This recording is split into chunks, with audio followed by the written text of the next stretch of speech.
Американские военные найдены мертвыми недалеко от границы с Белоруссией. Что произошло в Литве на учениях НАТО? Первые подробности. Дойти до Москвы и провести парад победы. Бывший главком ВСУ рассказал, реальный ли это сценарий для украинских войск. Резонансное заявление. Франция готова ударить по России. Макрон выделяет 2 миллиарда евро на помощь Украине. Дали заднюю. Западная пресса пишет о том, что Европа уже не хочет отправлять войска в Украину. Почему? Чего при этом хочет Киев и какое заявление сделал Кремль? Об этом и не только далее в выпуске. Досмотрите. Всем привет, это «Время Прядко». Коротко, четко и по делу о том, о чем говорят в мире. Если вам есть что сказать, делитесь своими мыслями и отвечайте на мои вопросы в комментариях. За лайк и подписку буду особенно благодарен. Время начать. Загадочная трагедия на учениях в Литве. 4 пропавших американских военных найдены мертвыми. Об этом пишет сразу несколько литовских медиа. На полигоне Пабраде прошла масштабная поисковая операция. Искали американцев, которые исчезли вечером во вторник во время тактических учений. Пропала и их гусеничная машина. После она была найдена в болоте. К поискам подключились литовские и американские военные, вертолеты и экстренные службы. В среду обнаружено место трагедии. Техника утонула. Министр обороны Литвы срочно прибыл на место чрезвычайного происшествия, а командование США выражает благодарность литовским спасателям за поддержку. Официально же на момент записи видео смерть американцев военное командование США не подтверждало. До сих пор остаются неизвестными вероятные причины гибели и в целом, как американские военные могли пропасть. The New York Times со ссылкой на свои источники уточняет, что американцы могли погибнуть, утонув в болоте. Как считаете, что случилось на самом деле? Скандальный визит. Вице-президент США ввязывается в новую провокацию. Джей Ди Венс неожиданно решил присоединиться к своей жене в поездке в Гренландию. Вы знаете, вокруг визита Уши в Гренландию в эту пятницу было столько волнения, что я решил, что не хочу, чтобы весь этот интерес достался только ей.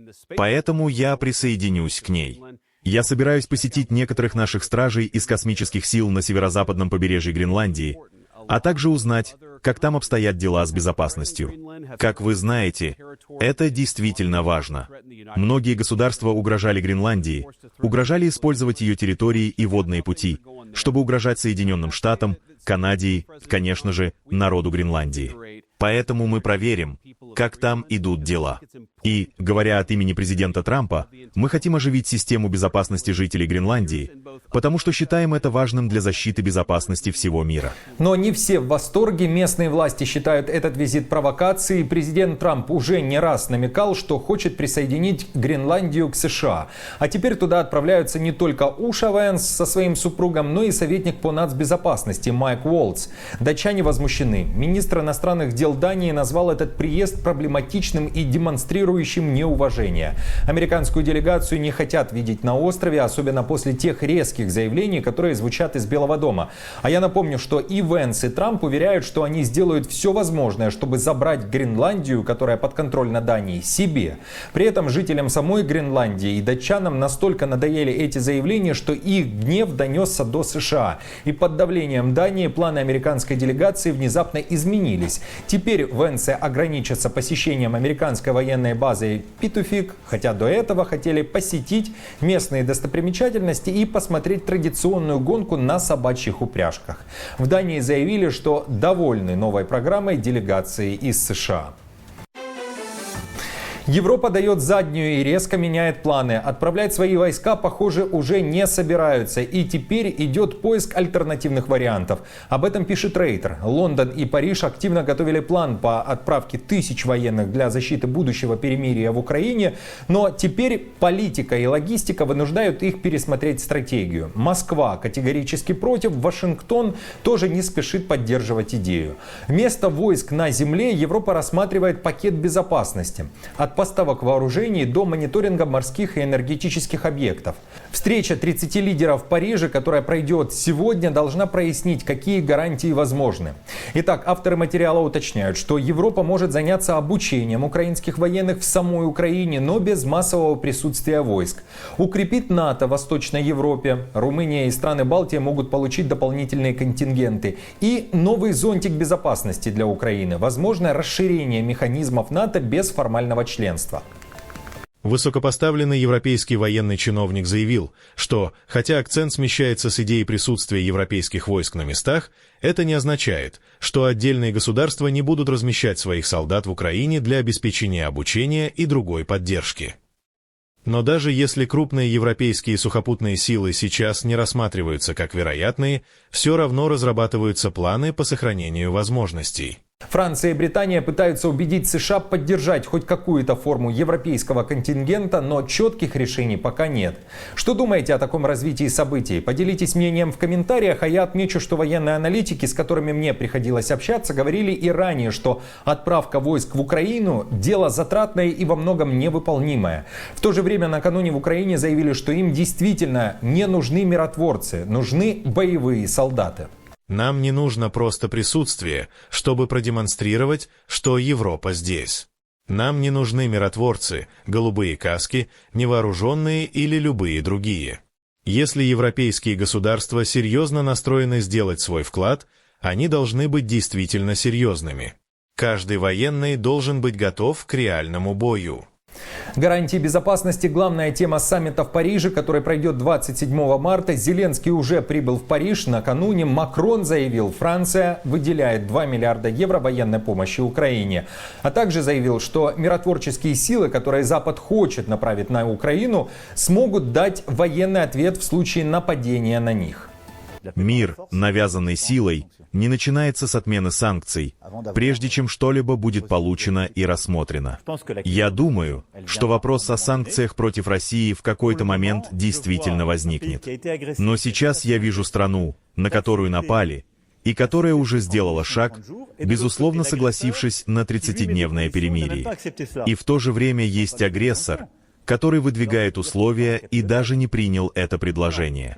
Мы не будем отменять санкции, иначе это будет нашей слабостью. Поэтому нет, вопрос о санкциях встанет, но в свое время.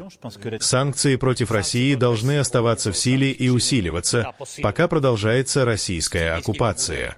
Никто не хочет втягивать какие-либо страны в войну. Военный контингент важен для контроля. Он боеготов, но должен находиться там, чтобы контролировать и отслеживать ситуацию. ВСУ не удастся дойти до Москвы и разбить войска РФ. Об этом заявил бывший главнокомандующий ВСУ Валерий Залужный. Напомню, что за время этой войны такой вариант был на устах, но не у официальных лиц. Можем ли мы сейчас это сделать? Вот именно тем способом, о котором я вам говорил, что будем ехать на танках. Я что имел в виду, что украинские войска дойдут до Москвы. Считаем, от Конотопа это 625 километров до Москвы.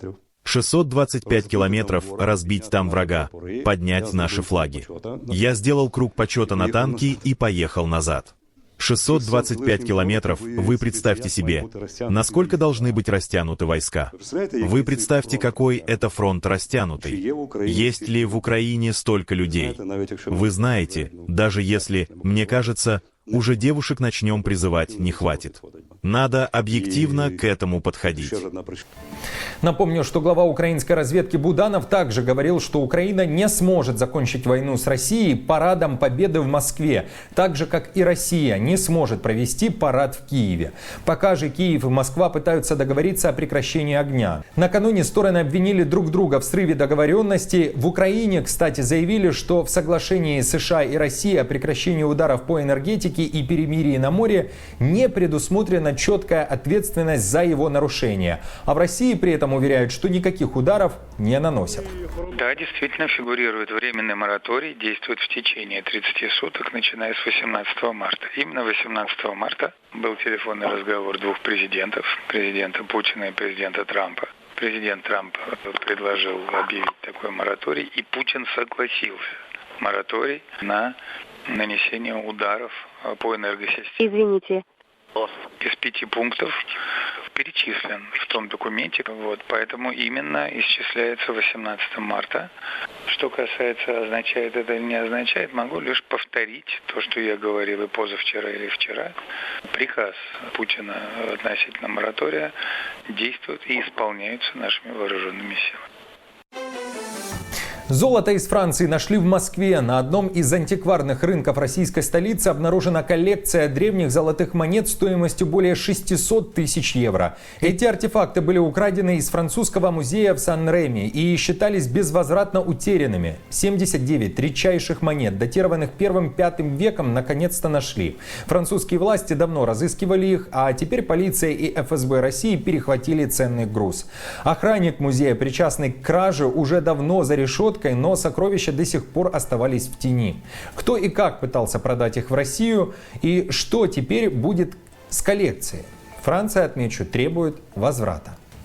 Новости за неделю собраны в плейлист. Переходите и смотрите. Если хотите, чтобы это видео увидело больше людей, поставьте лайк. А если у вас есть возможность поддержать канал, в описании есть информация о том, как это сделать. До встречи.